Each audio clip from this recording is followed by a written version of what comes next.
Meadowbrook Hall and all its treasures belong to Oakland University, Rochester, Michigan. The legacy of a great and gracious lady, patron and benefactor of the university. Our home says many things about us, and this is good.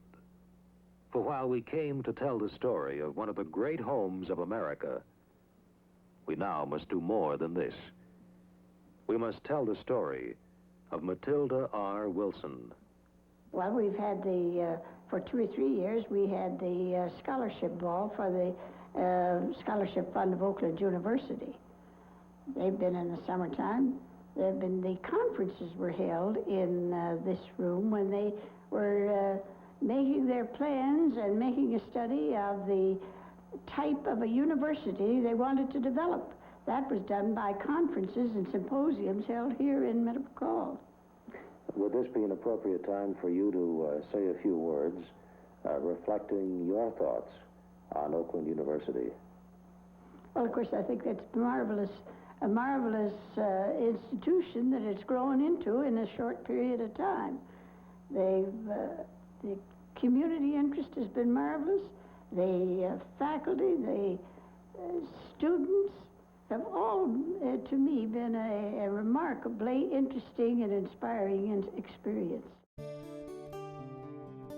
You know, I remember sitting one time with Woody Varner, and he said, it's not so much what you learn here, it's the fact that you're learning how to learn, how to do research, and how to find answers. Because he said knowledge isn't going to increase so much over the next years, you know, when you're working, that you need to know how to apply yourself. And I think the work ethic was the thing I really learned.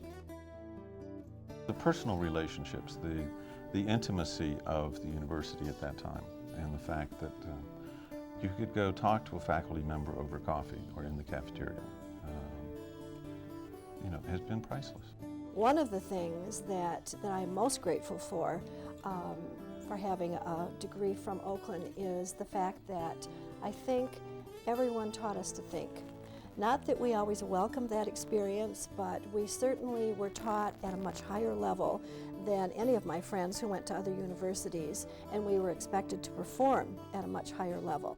Oakland opened a lot of doors for me, and one of the things that I learned was to take a look at the open doors to see if I wanted to go through or not. And that kind of skill you know, has helped me through my life to try different things, to look at different things, to not say no to something just because it didn't sound good at the beginning.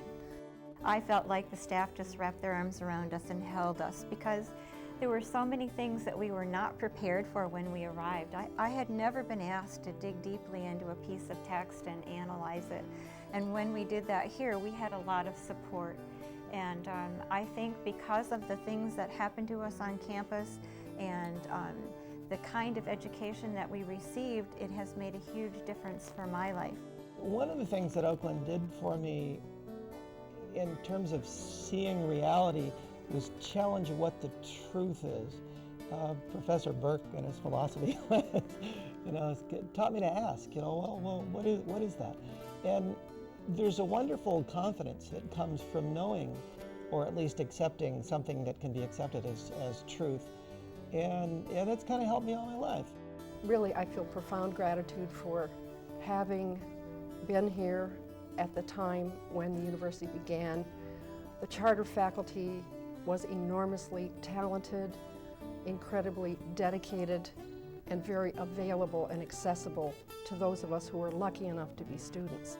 The skills and the training and the experiences that you had in Oakland, other students didn't get.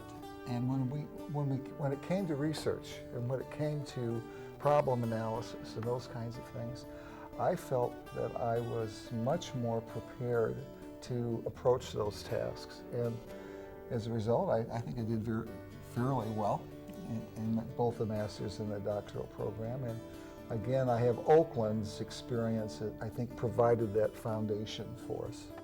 I think that it's become a part of my life, really. We, at that point, thought of it as a grand new experiment in education and the Harvard of the Midwest, and people thought that we were dedicated to excellence, and we were, and people felt that we really needed to live up to that. So I think that it made really kind of a backbeat, just as a backbeat in jazz throughout your life. I think it's been a backbeat in my life.